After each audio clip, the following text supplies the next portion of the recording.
All right, so we're here with Ray Gregson. I really appreciate you meeting with me today, and I'm really interested in some of the ideas that we've been talking about. Do you want to start with telling us a little bit about yourself and maybe a little bit about your background? Yeah, sure, definitely. And I'm gratefully appreciative to be here. Absolutely. My name is Ray Gregson, and I come from a, well, first of all, let me start by saying to introduce myself, I'd have to introduce you to two different people. Okay, because there's the person I've been for the last 6.5 years, and then there was the man I was before. And the man I was before came from a logging culture where the normal was domestic violence, alcoholism, dropping out, by just all those negative things. But in my lifetime growing up, that was a normal. And so as I grew and became successful, I kept those thought processes and therefore was very unhealthy in my decision making, in my relationships, in all the things I did. And moving through my life happened, and I ended up having a really good job and living in a great space that provided well for my family. And within a short period of time, I injured myself at work. I collapsed a lung. Then over the next 28 months, my lung collapsed 12 more times. And so I spent 18 months in ICU. And when I came out, I'd lost my home, my kids, my cars, my job. Everything was gone. And I was handed a bag of pills and told, you better get your affairs in order because we don't know if it's 2 years or 4 years, but you're going to die.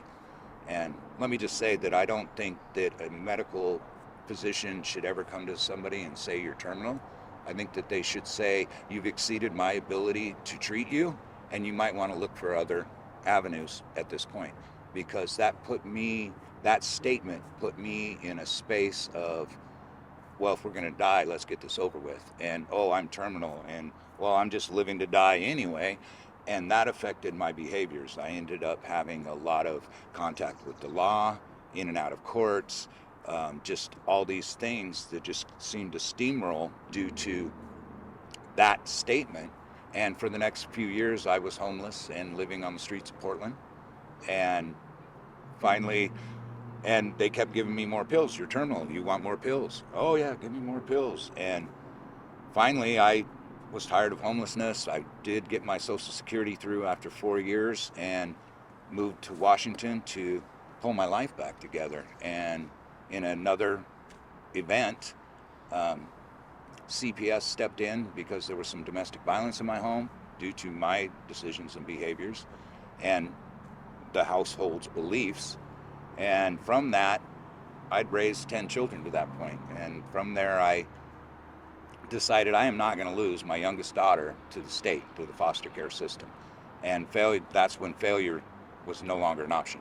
I had to pull myself together. It was not my daughter's fault that I was making those choices. It wasn't her fault that she had to experience those traumas. And so I had to figure out how to take those traumas and learn from them and grow. And in that process, I found resources and groups and support that when you're in that tunnel vision of where am I going to sleep, where am I going to eat, what am I going to do, where am I going to get my next fix, or just oh, well, this is all I deserve, or this is the best it's going to get, so accept it. When you're in that mindset, you can't grow. You're stuck. And so from that point of failure's not an option, I need to be better for my child, I ended up finding several different programs. Some were mostly informational, some were very supportive, but through the process, I came across this Unlocking Your Potential. And through that, I've now opened up a business called Growing Your Mindset, because I believe that our thought processes are in direct relation to our achievements and what we can do. Too often times we're stuck in the mode of, I can't, I won't, I need to, I have to, I got to, instead of I get to, I want to, I have this opportunity. And how can we go from the tunnel vision to what can I become? And I found that.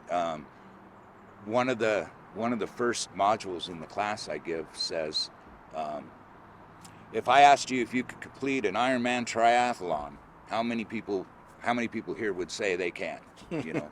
And of course, everybody's, oh, I can't. Oh my gosh, what do they do?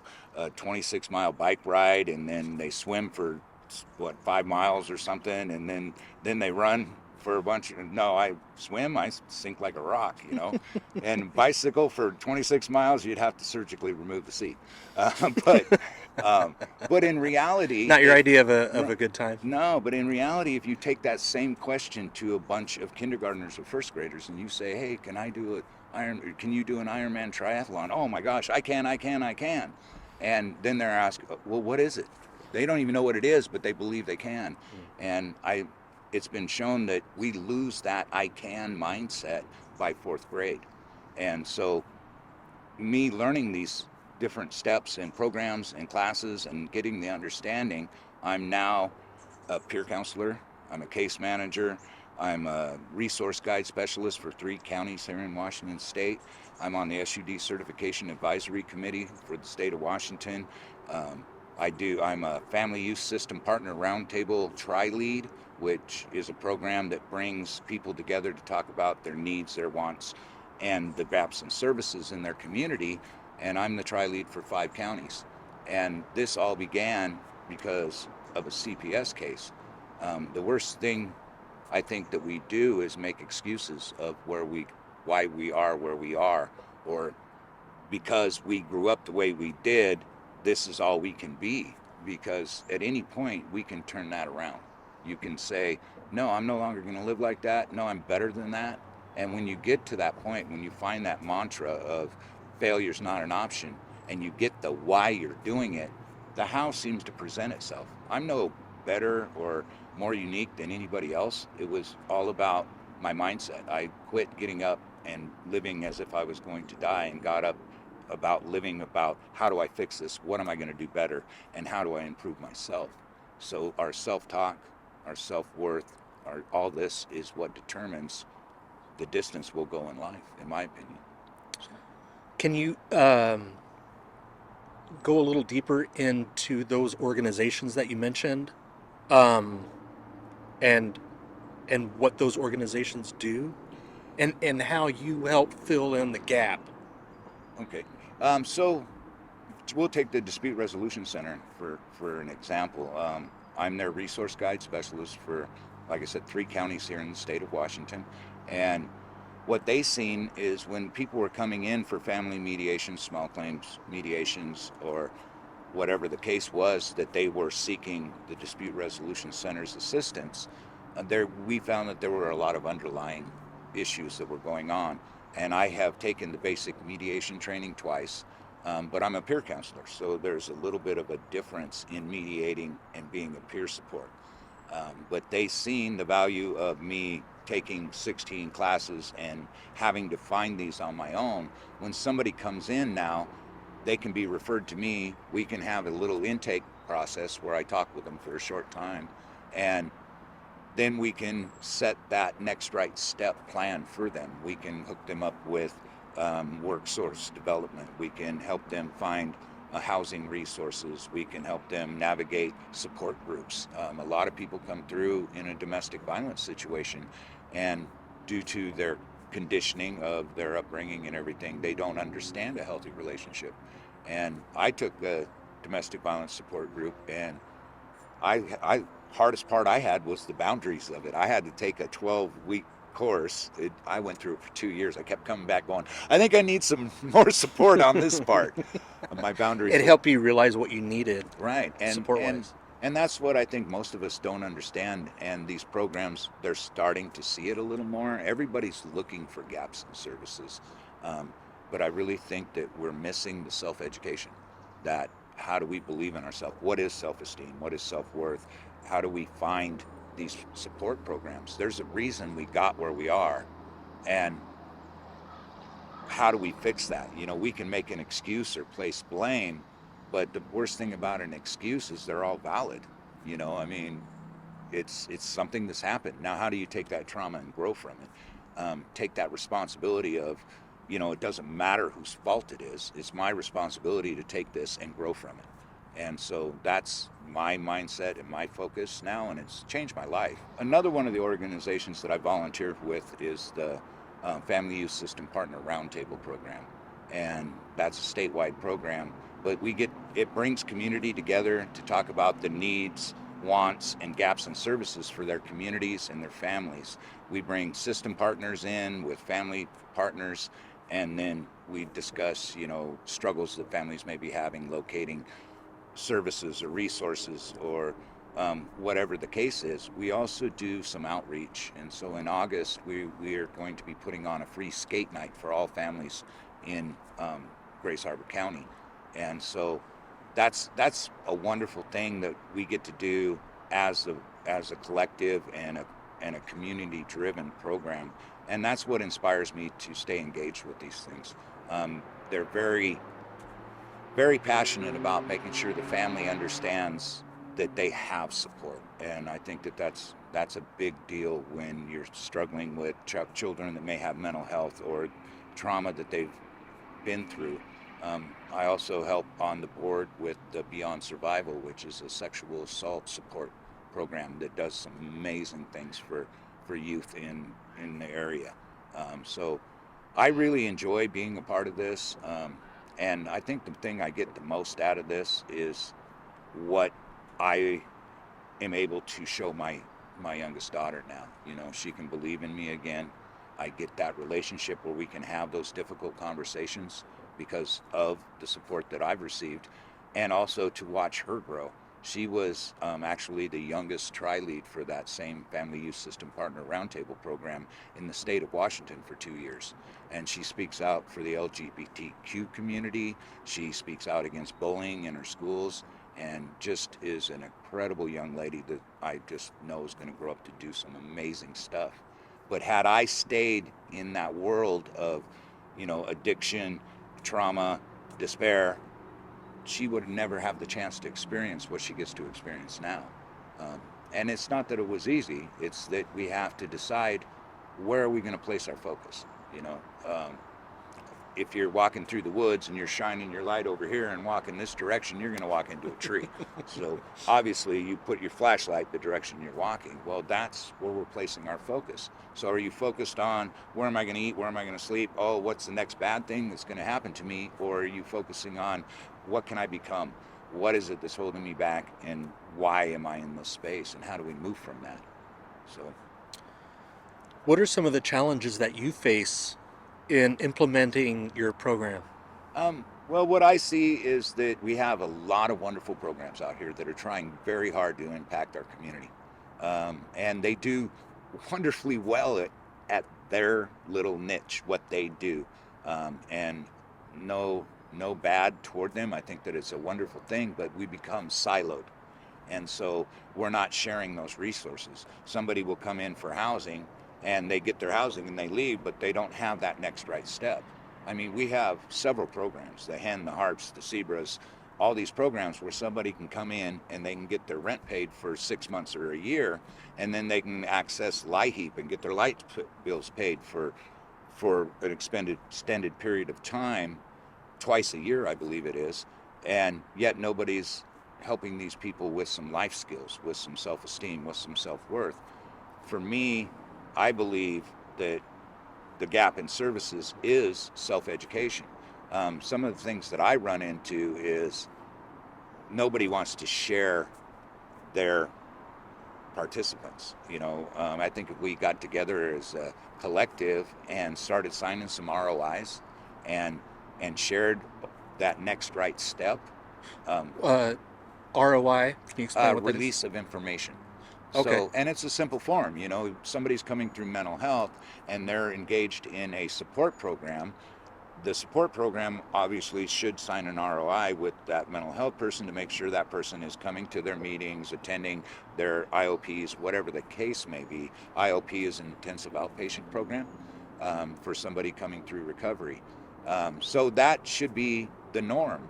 But if we got together as a community, not only a community, but a community of resources, and said, I personally have taken 16 different programs. One, just to name a few, Dads Matter, we're in this together. The WISE program, which is an incredible program. The unlocking your potential, just, I can go on and on. We've done so many, but each one was a piece to my puzzle. So, when we just give them housing or we just pay their light bill, we're just building that outside ring of that puzzle. But we still have all those colored pieces that need to fit in to make that person whole and see what the beautiful picture is for their future. And I think that that's something that we're not focused enough on. I mean, when you have somebody that is finally, oh, I'm going to get clean, for instance, I need to go to treatment.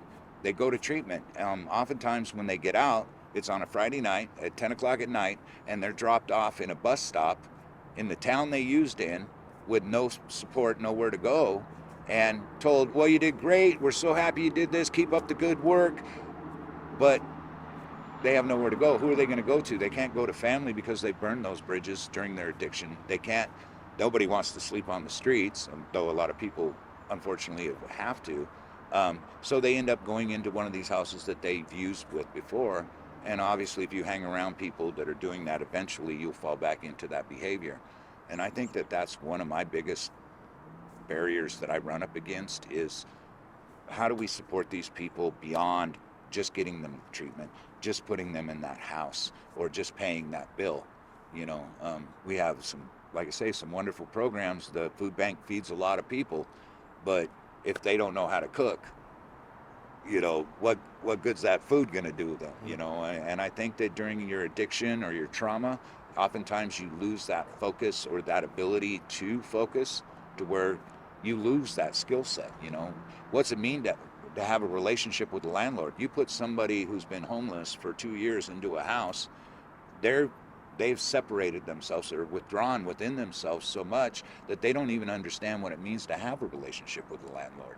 And obviously, if you don't talk to your landlord and then something happens, you're not going to be on a good one-on-one with, hey, I had this experience, this happened, can I try to make this up with you? No, you'll wait until that eviction notice comes, and then you run to the resource, I have an eviction. And so oftentimes we find ourselves putting Band-Aids on amputated legs and expecting not to get any blood on our hands. I mean, if we don't look at this as the whole person, then we're never really taking somebody from the dependency, despair, or trauma into a self-sufficiency, sustainable life that could be a very successful person and very impactful in the world. I mean, they might die with their gift that we never got the chance to experience because they never believed they could. You seem to be really focused on a more holistic approach. Do you want to talk a little bit more about that? I do. And what that means to you? I do believe it is a holistic, and it's funny because I know it's spelled with an H, but I always spell it with a W, because anytime I work with somebody or am mentoring them or being a peer support, we always look at the whole person, WHOLE, whole, because it is more than just the one item. If you have severe mental health and you don't get help for it, then how can you expect to be a successful person? If you're coming out of treatment and you have all the things that you did in the past that you're now catching up with you, such as, lost your license, debt collection, maybe you have some court that you have to go through. A lot of people go into drug court and all these good programs. But when you first come out, that becomes a job. And most of our programs don't recognize that there is a 3 to 4 month span when you first get out that you have to deal with all the baggage from where you came from. And without having that space to lower life barriers, there's no sense in trying to move you forward with workforce development or, let's just lower barriers to employment, because no employer wants you to come in on your first week and say, well, I can't work Tuesday because I got court, or I got to get my, CPS person met with, or I got to go do my parenting plan. And then, well, you know what, if you're not here to do it, then we're going to hire somebody else. And that oftentimes is what happens with us. So again, we're putting a lot of money toward these people that aren't prepared to accept what we're trying to give them at the moment. And so I really believe that it's that puzzle. You have to look at the whole picture and see, okay, I still got 25 pieces left to get in here. I got the whole outside edge, but where do these all fit? And sometimes that's simple as, you know, healthy relationships, or, you know, getting them that home base and giving them that confidence. There's, you know, programs that we can get them appliances and different things that they need when they get in there, but a lot of people don't know how to cook. Depending on our upbringing, it really depends. Everyone's an individual, but you lower the life barriers, then you move them into self-education. Who are you? What are your core values? What is it, something that you have a gift? And your gift is something you can do with the very least effort to be the most impactful in your life. And that usually becomes your passion. You know, once you figure out, oh my gosh, I am super good at this, then you start to chase that. And then once you get that focus, that direction, then you just start to grow. We oftentimes live in our comfort zone. This little level right here is like a thermostat. Okay, we set it to 70. If it gets up to 74, it shuts off, kicks back down to 68, then it'll come back up to 74. And so we fluctuate in this little zone. But how do we raise the temperature? How do we get it up here and feel comfortable? Because if you raise the temperature right away, oh, it's too hot, I don't want to be here, I'm out, shut it back down. You know, so how do we get into there and feel comfortable in a space where we normally wouldn't be? How do we come out of that comfort zone? Like make the process a little bit more gradual in the right Well, direction. they say you take a frog and you throw him in boiling water, he'll jump out. Yeah. But you put the frog in there and turn it on low, he'll sit there until he boils, you know. And I really believe that everybody in this world was born to win, but conditioned to lose. We're conditioned by our culture, by our parents, by our teachers, by our surroundings, and, you know, now social media is a huge impact on people. Back in the 70s, they had all the pictures of the models in there, and everybody believed they had to look like this to be this. And now it's just moved into such a bigger area with social media that we have a struggle with suicide, with depression, with all these things in our young adults. And how do we get them to understand that, you know, I was born to win. Michael Jordan was cut from his freshman basketball team, but he went out and won 6 rings, and is, to most people, is the greatest basketball player ever to win. He wasn't born that great basketball player. It was, you know, you get to a space of, are you interested or are you committed? Because if you're interested, you'll do what's comfortable. But if you're committed, you'll do whatever it takes. And that's where I got to when I got to Failure's Not an Option. I became committed to change. And through that, my life has done just a complete 360. I feel like sometimes I'm still spinning, because 7 years ago I was homeless and sleeping in a car and had no direction and was waiting to die. And here I am not quite 7 years later, and I can list a whole bunch of successes, you know. And I've done the trauma-informed approach. I've done all the support, the peer counseling, all these classes that I would have never guessed I had that ability. And now, coming out the other side, I feel like I need to step in or step back and reach back and help the next person up. It's very important to me to get this message that there is a process. And NA uses a 12-step program. You know, they got all these programs use a process. Well, there's a process to our life, and most of it is, how are you talking to yourself? What is it that you're focused on? You know, what are your basic needs, and what is it that makes you happy, and how do you get there? There's people on the internet making chocolate chip cookies and making money at it, you know. You can literally, with the internet and all the social media stuff, you can make a living at anything. So what is it you're passionate about? And what is it that you really find that drives you to be a better person? And that's what I'm trying to share with people. You mentioned there was a big change between 7 years ago and now. Yeah. What do you expect to see in your program 7 years from now? You know, that's a wonderful question, because I do a lot of visualization. I think that that's big. You know, you've heard of vision boards. I have a vision board, I have an accomplishment board, and I have a crap board. And okay. the crap board is all the things that are keeping me back, holding me from achieving my vision. So every time I look at this, oh my gosh, I'm going to be this amazing person, and I want to do this, and this is where I see myself. And I think, man, you know, your mind automatically sets to, well, that's pretty big, and how are you going to get there? And Yeah, right. It's the way we are because our minds are a record of the past. And so we come into a space of worst case scenario, or come on, be realistic, and these kind of thought processes which are in our subconscious. I can look over here and say, but look at where I am. This is what I've accomplished. Hmm. If I can do this, I can definitely get there. And then I can actually sit and look next to it as, what is it that's holding you back? Is it insecurity? Is it procrastination? Is it unwillingness to try? You know, and oftentimes it's the inner person that's holding the new person back. You'll get to a space of, well, that doesn't feel comfortable. And, well, if I don't know where I'm going, how am I going to project my future? And the best way to project your future is to create it, not from the known, because you already know that, but from the unknown, the space that you haven't been yet. And when we get comfortable in the unknown, we can create anything. Hmm. So 7 years from now, I truly believe that I will be, and this is my goal, I want to book 40 weeks out of the year that I go around and I speak with young adults, recovering people, in a seminar footing or setting where I can impact a larger group. I love what I do right now and the ability to work with people one-on-one, but I would really love to grow and get this message out to the masses. I think that we're in a space of growth right now, and mindset is the one gap in services. How do we project what we want out to the world and become successful?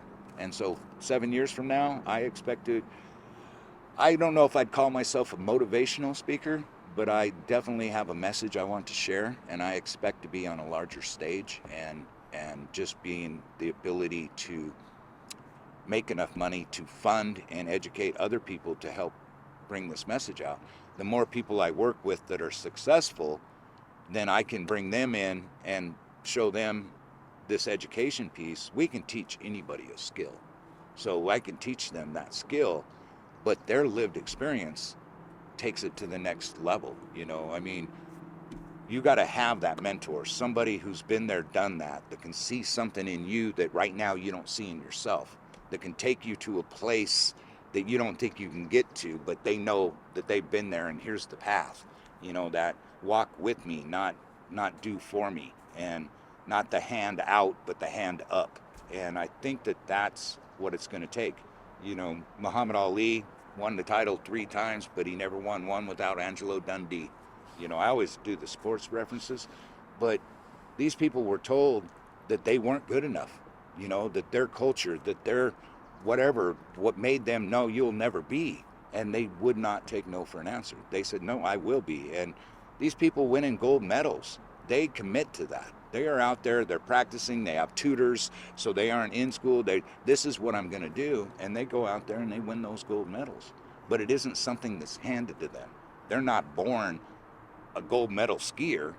It's something they practiced, they found they loved, and they were committed to. And I think we all need to find that kind of commitment in our own lives to be maybe not super great if that's not what you want, because I know a lot of people that are just happy where they are, but they're committed to being better, to not allowing what has happened in their life to control where they go in their life. Hmm. And so If somebody were to be watching this and they wanted to help in some way, in one way or another, is there anything that you can think of that somebody could do if they wanted to contribute to this program, this idea that you've got? absolutely, I'm on Facebook, but we got Growing Your Mindset, and that program, we're just getting up the website and getting that all going.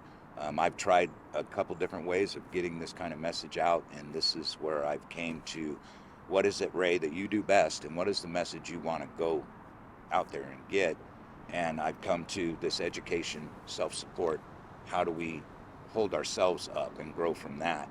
And so if somebody wanted to help, they could contact me through growingyourmindset@gmail.com.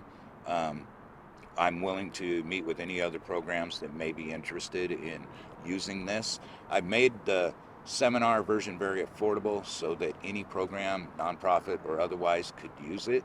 And I am reaching out to schools to get that out. But if somebody was interested, in helping, I'm more than willing to talk with them and move forward with that. And I just would encourage anybody that's struggling or wants more information on this to reach out. And that is growingyourmindset at Gmail. And or you can message me personally, and it's rayg.what, and the what is what do you need and how can I help you with that, and that's why it's there, and that's also at gmail.com. And we'll put all of that information in the Right. description of the video. That way, if you need a link or if you need to have a resource of where to go, we'll have that information in there. That was going to be my next question. If somebody is struggling with addiction or recovery, what do you recommend? Where do you recommend they go? If somebody's struggling with addiction or recovery, there's so many programs out there for support. You can get into, it's just going in and getting assessment and getting into an IOP, or going to treatment depending on what your assessment is. And what's IOP again? IOP is an intensive outpatient, and so you meet with your group or your counselor 1 to 2 times a week, and you work on just different aspects of how to deal with the addiction and the mindset that comes along with that.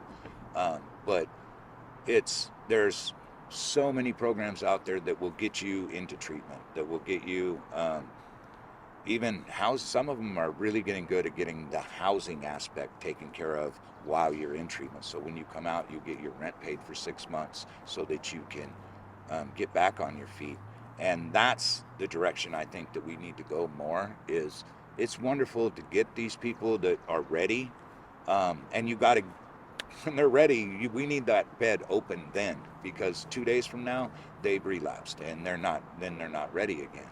So we have to be, present and engaged with these people that are coming in. We can't just say take a number and wait here, because they won't be there when we come back. But I would encourage anybody, go to an NA group, find yourself a sponsor, reach out to people such as myself that have been there, that are willing to, engage with you. There's single moms can go through different parenting programs. Unfortunately, there's not too many for single dads. They do have a new program called out Dads Move that is a wonderful program that's trying really hard to get established throughout the state. And so all of these programs, we can find on the webpage. But as I said earlier, the hardest thing about resources is finding them. When you're in that space of trauma, dependency, or despair, you don't even know where to start looking. And so how do we get this type of message out to people to know that they can go from homeless to hope? And how do we give them that hope? And I think that hope is the biggest gift anybody can give somebody who's struggling. If you could give a description of your program, like in 1 or 2 sentences, how would you describe it? I would say that it is a self-education, self-help, self-awareness program that will help you build self-esteem, set goals, and achieve them. How do we build that ladder to that goal? We have the vision board, and on that vision board you may have the $1 million home and the fancy car and this, but how do we get from here to there? And I think that distance between our goals is what detours most people. If we could literally tell them, don't focus on the stairwell, you're never going to jump from the bottom step to the top step. We got to focus on just that next right step, get there. Baby steps are still forward. I don't necessarily love that explanation, but anytime you're moving forward, you take 100 baby steps and then look back where you started. You've moved quite a few feet, and that's the way it is with life. I started with just the next right step, and now I feel like I'm out running a marathon. I'm moving, and I'm meeting people such as yourself. I get to sit in on committees and give my opinion, and instead of feeling like I don't belong there, people are starting to respect my thought process, giving me those meetings and allowing me to come in and share my story and how that may impact our young adults. Too often times, like I said, we put the Band-Aid on the amputated leg and expecting not to get blood on our hands. But how do we do that preventative maintenance? How do we keep that leg from being amputated? And I think that starts with our youth and the young adults. This program is the education piece of this program is directed toward 16 to 25-year-olds, and I believe that that's very the impressionable age, and they're just in that space of learning and absorbing, and you can mold and grow in such a beautiful way when you're at that age. But by the time we hit 35, we're mostly subconscious reactions. Are we living? What we do, is it just because it's what's expected? Are we living by cause and effect? Or are we out there really trying to cause an effect? Are we creating our lives, or are we just stuck in this reactive mode where, well, I wonder what's going to happen today, and oh well, I'll deal with it when it comes, as opposed to, I get to go out there and let's see what we can create today. And that's, I'm grateful to be in that mindset. I love all your Rayisms, like cause and effect, instead of just living in the world of cause and effect. Well, That's great. It is. I love those things too, but it's life is not what happens to us, but how we react to it, and taking responsibility for that, and giving forgiveness. If we're stuck in this, it's their fault, and I wish they need to fix it, and this is what they'll do, as opposed to, you know what, you go on with you, and I forgive you for that, and it's my responsibility to fix me, my heart, my mind, my responsibility, and so how do we get to that space? And I know a lot of what I say sounds selfish, but there's a reason that when you're in an airplane and it's going down, that oxygen mask drops and they say put yours on first, because if you're not good, then how can you be good for somebody else? I mean, if you don't have love within you, how are you going to give it to somebody else? Somebody told me, how would you give somebody a dozen oranges? Well, first of all, you got to go out and get those oranges to be able to give them. And I thought, wow, that's big. So how do we go out and get that oranges, that love, that respect, that stuff? That all starts within ourselves. Self-esteem is our value of what we believe in ourselves, and the biggest way to gain and grow your self-esteem is by first keeping your promises to yourself.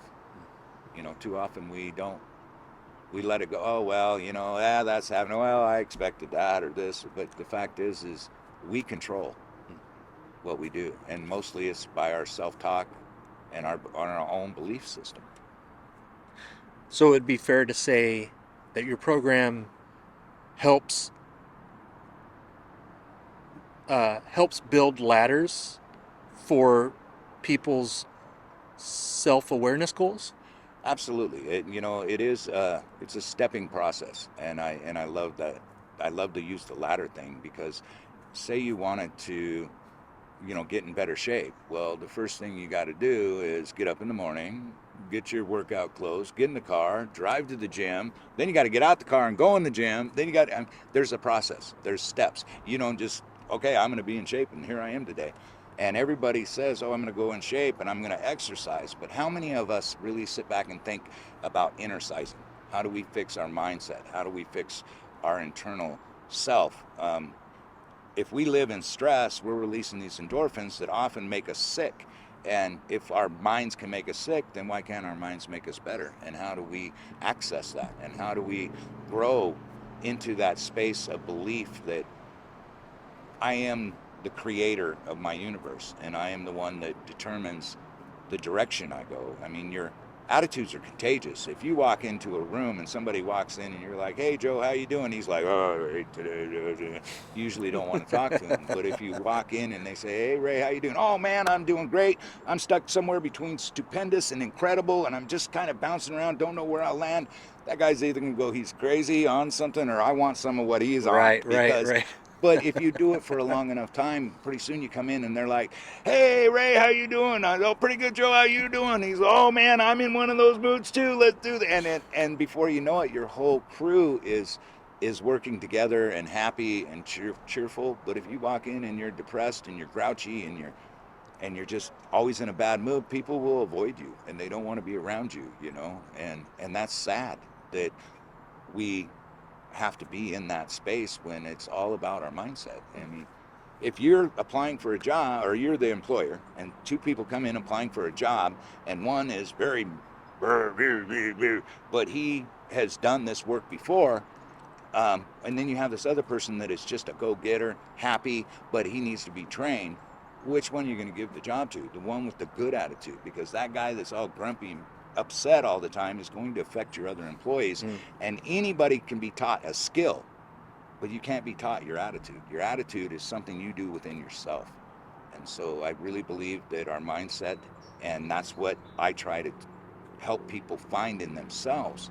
I meet people with very similar stories, not that mine is any worse or better than theirs, but we have similarities in how we get to where we're at. And I think that that's a big effect on somebody else when they realize, wow, somebody else has been here. Somebody else has gone through this and been successful. Why am I holding myself back? And I think that that's kind of my purpose of this class, is to show people that you can turn it around, that there is a process, there are steps to achieving a goal or getting that better mindset. And it comes down to everyday life. You don't have to go out and do what I do and outreach and all that. But if you get up in the morning and you're saying, oh, it's rainy today, and oh man, or you go out and you go, oh wow, look at the rain, and do you smell that smell? And oh, it's going to be a good day, and it's getting summertime, so good for the rain. It's all about our perspective and how we want to engage ourselves with our environment. Are we letting our exterior environment control our inner person, or are we controlling where we're going? So That's great. Anything else that you want to let us know about?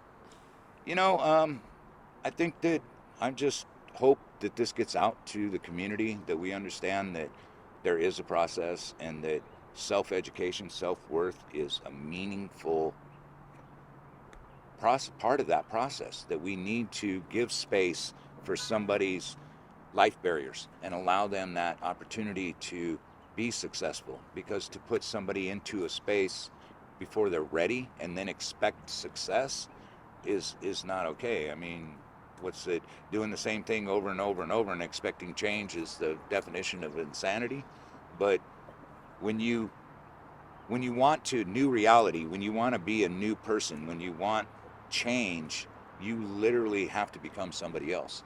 You're not going to do it in the world you've been in. You have to go out there and become somebody else. You can't do it as the same personality. You can't do it as the same person. You have to let go of what was holding you back. And so I hope that people will hear this, and maybe I inspire somebody, or maybe someday somebody comes back and says, you know what, you really impacted my life. I think that's the greatest gifts I can get from this, and that's why I do what I do. So I'm really very happy you had me today. I'm so appreciative of what you're doing, especially with the community mindset that you have. And yeah, thanks for sitting down with me today. What's the contact information one more time? You can email me at growingyourmindset@gmail.com, or rayg.what @gmail. And I will get back with you that way, and we can start to talk. We're hoping to move forward into a nonprofit status where we can do a recovery style program eventually. But that's further down. That'd be in that 7-year range, 5 to 7 year range. But it's definitely on its way. So I hope to see a lot of things coming in the future. Awesome. Great. All right. Thank you, sir. Appreciate you.